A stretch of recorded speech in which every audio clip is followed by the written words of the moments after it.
எந்த சொல்லையும் புரிந்து கொள்வதற்கான ஆற்றலை தரும். யார் என்ன பேசுகிறார்கள், இந்த பேச்சில் இருக்கக்கூடிய அந்த வார்த்தைகளில் இருக்கக்கூடிய விஷயங்களில் எத்தனை சத்தியம் இருக்கிறது, எத்தனை சத்தியம் இல்லை என்கின்ற வடிகட்டியாக உங்களை நீங்களே உருவாக்குவதற்கு புத்தகங்கள் உங்களுக்கு பயன்படும். வாசிப்பு பயிற்சியோடு நின்று கொண்டிராமல் எதை வாசித்தோமோ அந்த வாசிப்பை அடுத்த கட்டத்திற்கு எடுத்து செல்லக்கூடிய பேராற்றல் நமக்கு வர வேண்டும். நான் இப்படி சொல்லுகிறேன், தமிழனுக்கு எதுங்க வரலாறு? தமிழனுக்கு எது வரலாறு தெரியுமா? இதை யார் வேண்டுமானாலும் மறுத்து பாருங்கள். தமிழனுக்கு தமிழ் தான் வரலாறு, மொழி தான் வரலாறு. தமிழ் மொழி செம்மொழி. நாம் இவ்வளவு பேசுகிறோமே, நாம் எத்தனை புத்தகங்களை, தமிழ் புத்தகங்களை நாம் வாசித்திருக்கிறோம்? நான் உங்களுக்கு சவாலாக முன்னால் போடுகிறேன். முஸ்லிம்களுக்கு குரான், இந்துக்களுக்கு உபனிஷதங்கள் வேதங்கள், கிறிஸ்துவர்களுக்கு பைபிள், தமிழனுக்கு திருக்குறள். திருக்குறள் தான் நம் வேதம். அந்த வேதத்தை நம்முடைய வாழ்க்கையின் பயணத்திற்காக நாம் வாசிக்கிறோமா? அந்த போதி மரத்திற்கு கீழே கொஞ்சம் உட்கார்ந்து பாருங்கள். நேற்று ஒரு விஷயத்தை கேள்விப்பட்டேன், ரொம்ப நுட்பமான விஷயம், கடத்தி விட்டு போகிறேன். ஒரு குறள், உங்கள் எல்லோருக்கும் விளக்கம் தெரிந்த குறள் தான். ஏன் அதை வேதம் என்று நான் சொல்கிறேன் தெரியுமா? வேதம் என்பது எக்காலத்தின் வாழ்க்கைக்கும் பொருள் தரும் சிறப்பு கொண்டது.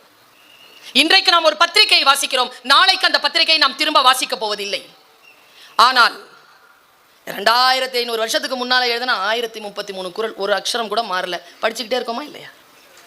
அதையே படிக்கிறோமா இல்லையா? திரும்ப திரும்ப படிக்கிறோமா இல்லையா? பொருள் தருகிறது. உங்களுக்கு நான் மிகப்பெரிய ஒரு ரகசியத்தை இன்றைக்கு நான் வெளியிடுகிறேன். ஒரு குறளை வாசிக்கின்ற பொழுது யாரோ ஒருவருடைய உரையை வாசிப்பதற்கு முன்னால் 10-15 தடவை அந்த குறளை மட்டுமே தியானியுங்கள். உங்களுக்கு உரையாசிரியர்கள் தருகின்ற விளக்கங்களில் இருந்து வேறு சில விளக்கங்கள் கிடைக்கக்கூடும். அல்லது அந்த உரையாசிரியர்கள் எதை குறித்து சொல்லி இருக்கிறார்களோ அதற்கான பொருள் உங்களுக்கு விளங்கக்கூடும். வாழ்க்கையில் மாற்றம் நிகழக்கூடும். பரிமேலழகர் எழுதிய பல உரையை நான் ஏற்றுக்கொள்வதில்லைங்க. மயிலைநாதர் மடக்குரவர் எழுதிய உரைகளின் மீது எனக்கு கவனம் அதிகம் இருக்கிறது. சாலவன் பாப்பையா வரைக்கும் எழுதியிருக்கிறார், டாக்டர் பொற்கோ வரைக்கும் எழுதியிருக்கிறார். டாக்டர் பொற்கோ அவர்கள் எழுதிய ஒரு உரை நான் அதற்கு முன்னாலும் பார்க்கல, அதுக்கு பின்னாலும் பார்க்கல. நேற்று ஒரு குறள் படித்தேன். அந்த குறளை நான் இப்பொழுது சொல்கிறேன் உங்களுக்கு. நான் வித்தியாசமாக உணர்ந்த குறள் உங்களுக்கு சொல்கிறேன். உங்களுக்கு ஏதேனும் மாற்றம் நிகழ்கிறதா என்று பாருங்கள். தோன்றிர் அகுதிலார் என்ன பொருள்? இல்லை, இவ சொன்னா ஏதானும் சொல்ல போறான்ற மாதிரிலாம் யோசிக்க. என்ன தெரியுமா அதை சொல்லுங்க. என்ன பார்த்தோம்?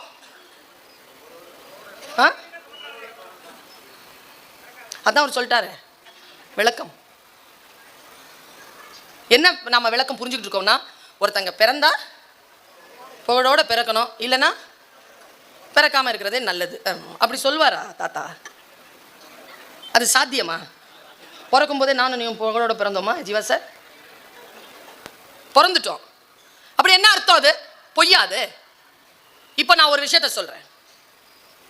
உங்கள் முன்னால் நான் நிற்கிறேன், அல்லது நீங்கள் ஒரு செல்ஃபி எடுக்கிறீர்கள், அதை நீங்க சோஷியல் மீடியால போடுறீங்க, ஏதோ ஒன்றை உங்களை நீங்களே பதாகை கட்டுகிறீர்கள்.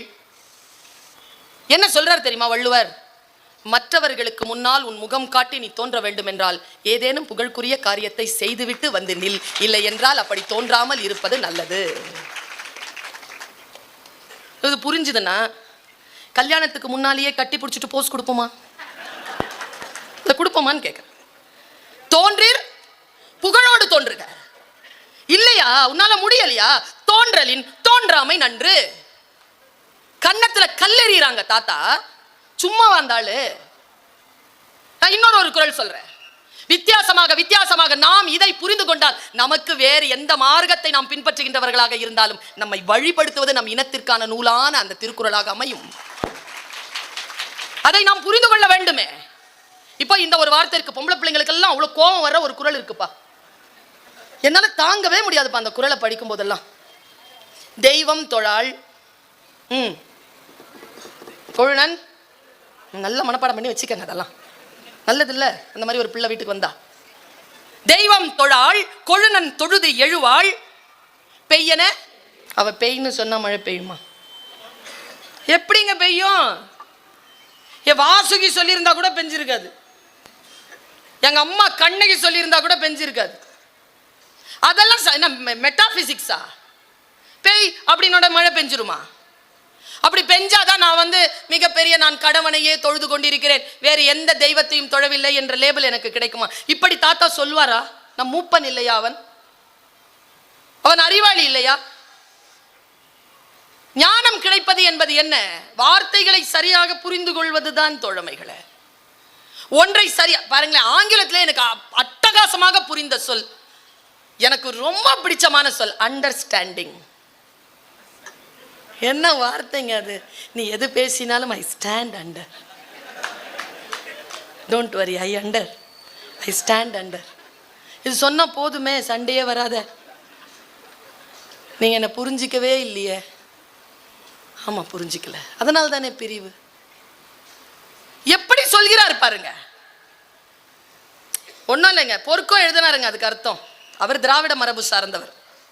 அவர் இந்த பெய் என்ற பெய் மெட்டாபிசிக்ஸ்லாம் அவருக்கு நம்பிக்கை கிடையாது. நம்பிக்கையில் பரிமேலழகருக்கு அதுலலாம் நம்பிக்கை இருக்கு. இந்த ரெண்டு பேரும் எப்படி வித்தியாசப்படுறாங்க பாருங்க. அவர் சொல்றார், வீட்டில் ஒருத்தி இருக்கிறா, நல்லா படிச்சிருக்கிறா, அது முன்னால குரல் இருக்குதே, அது கூட மனப்பாடம் பண்ணி வச்சுக்கலாம், ஆம்பளைங்களாம் நல்லது. தற்காத்து, தற்கொண்டார் பேணி, தகை சார்ந்த சொல் காத்து, சோர்விலாள் பெண். எல்லா வேலையும் செஞ்சுட்டு ஃப்ரெஷ்ஷாக இருப்பாள். சரியா? ஃப்ரெஷ்ஷாக இருப்பாள். இந்த குரல் தான் இருக்குதே.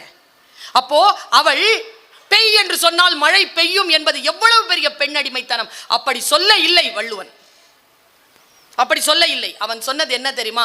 வீட்டில் ஒருத்தி இருக்கிறாள், உங்கள் குடும்பத்திற்காக, உங்கள் பிள்ளைகளுக்காக, உங்கள் வாழ்க்கைக்காக, உங்கள் குலதெய்வத்துக்காக, உங்களுடைய சூழலுக்காக அவள் தன்னை முழுமையாக கொடுத்து தன் குலதெய்வத்தை கூட மறந்து இருக்கிறாள் என்று வைத்துக் கொள்ளுங்கள். அவள் யார் தெரியுமா?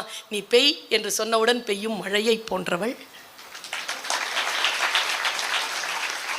உங்களுக்கு வரையாவ அது அப்படித்தான் ஒன்றை நாம் புரிந்து கொள்ள முடியும்.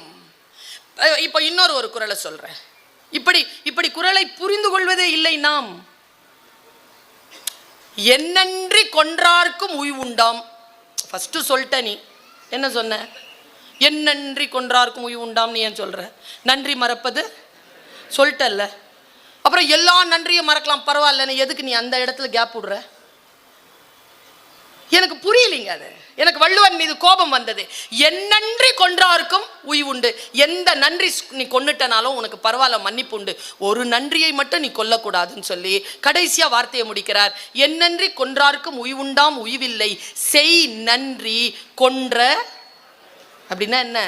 அம்மா அப்பா செஞ்ச நன்றியை மட்டும் மறந்துட்டேன்னு வச்சுக்க, உலகத்துல நீ என்ன நன்றியை வேணாலும் மறக்கலாம், தாய் தகப்பன் செய்த அந்த நன்றியை மட்டும் மறக்காதேன்னு வைக்கிறார். இன்னொரு ஒரு குறள் சொல்றேன். தன்னெஞ்சு அறிவது பொய்யற்க. என்ன அர்த்தம்? நீயே சொல்லு, ஏதோ சொல்ல போறல. ஒரு பொண்ணு என்கிட்ட கேட்டாங்க, என்ன தெரியுமா? நெஞ்சுக்கு தெரிய பொய் சொல்லாத, அப்படி சொல்லிட்டேன்னா உன் நெஞ்ச உன்னை சாவடிச்சிடும். Okay good.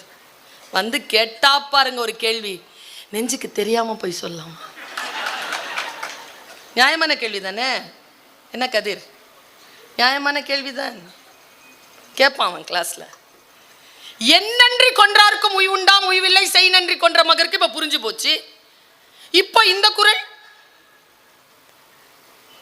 தன்னெஞ்சறிவது பொய்யற்க, நல்ல குறளை படிச்சு பாருங்க, கிளியரா மூப்பன் சொன்னான். தன் நெஞ்சு அறிவது, அறிய அல்ல, அறிவது அப்படின்னா என்ன அர்த்தம்? அதன் இயல்பே அறிவது. அதனால பொய் சொல்லாத, சொல்லிட்டா சாவடிச்சிரும் அது. பாருங்க, குற்றத்திற்கு தண்டனை உண்டு, மன்னிப்பு உண்டுங்க. குற்ற உணர்வுக்கு மன்னிப்பே கிடையாது. இந்த குற்ற உணர்வை எங்கன்னு போய் கழுவுவீங்க? நீங்க கழுவ முடியுமா இந்த குற்ற உணர்வை? பாஸ்கரதாசின் கொலை என்கின்ற ஒரு புத்தகத்தை படிக்கிறேன் நான். அன்றிலிருந்து இன்று வரைக்கும் என் மனதை விட்டது அகலவே இல்லை. பல நேரங்களில் நான் பார்த்திருக்கிறேன். இறக்கின்ற மிருகம் தன்னை கொல்ல வருகின்ற கொன்று போடுவதற்கு காத்திருக்கக்கூடிய அந்த மிருகத்தை அப்படி பார்க்கும் தெரியுமா? எப்பாவது யோசிச்சு பார்த்துருக்கீங்களா? அது கண்ணில் அதுக்கு என்ன சொல்லுதுன்னு? நீங்க வீட்டில் வெட்டுவீங்களே, அப்ப அது உங்களை பார்க்கும். அப்படி என்னைக்காவது யோசிச்சிருக்கிறீங்களா அது என்ன சொல்ல வருதுன்னு? பாஸ்கரதாசின் கொலை என்கின்ற அந்த புத்தகம் இப்படி சொன்னது. பாஸ்கரதாஸ் ஒருத்தன் தன்னுடைய ஆக கீழே விழுந்து அழிந்து போக காத்திருக்கக்கூடிய ஒரு நண்பனை தெருவில் இருந்து கண்டெடுக்கிறான். அவனுக்கு நல்ல உணவு கொடுத்து, உடை கொடுத்து, வேலை கொடுத்து, பணம் கொடுத்து அவனை வாழ வைக்கிறான். அவனுக்கு பாஸ்கரதாசின் இளம் மனைவியோடு தொடர்பு வந்து விடுகிறது. அந்த இளம் மனைவி பாஸ்கரதாசை கொலை செய்ய திட்டம் போடுகிறாள். திட்டம் போடுவதற்கு அவள் இவனை பயன்படுத்துகிறாள். இந்த ஆண் வந்த நண்பன் அவளுடைய சொல்லில் மயங்கி கொலை செய்வதற்கு ஒப்புக்கொள்கிறான். ஒப்புக்கொண்ட அவன் எப்படி கொலை பண்ணுவதுன்னா, ஒன்னால அவர் சோஃபால உட்காந்துருப்பாரு, நீ பின்னால போய் இப்படி இழுத்து கொன்னுடு. கதை முடியுதுங்க. அந்த இந்த பக்கம் போட்டுருவான். போட்டுட்டு இழுத்து அவன் அந்த ஸ்ட்ரகிள் பண்ணும் பொழுது அவன் திரும்பி பார்த்துருவாங்க இவனை. அவன் இறந்துருவான். கடைசி வரைக்கும் அந்த பெண்ணோடு சேராமல் தன் நண்பன் வாழ வைத்த தன் நண்பன் தன்னால் தான் அவன் கொலையுண்டான் என்பதனை அவன் தெரிந்து கொண்டான் என்கின்ற குற்ற உணர்வில் தற்கொலை செய்து கொள்ளும். இப்படி ஒரு கதை. இது போதி மரமா இல்லையா?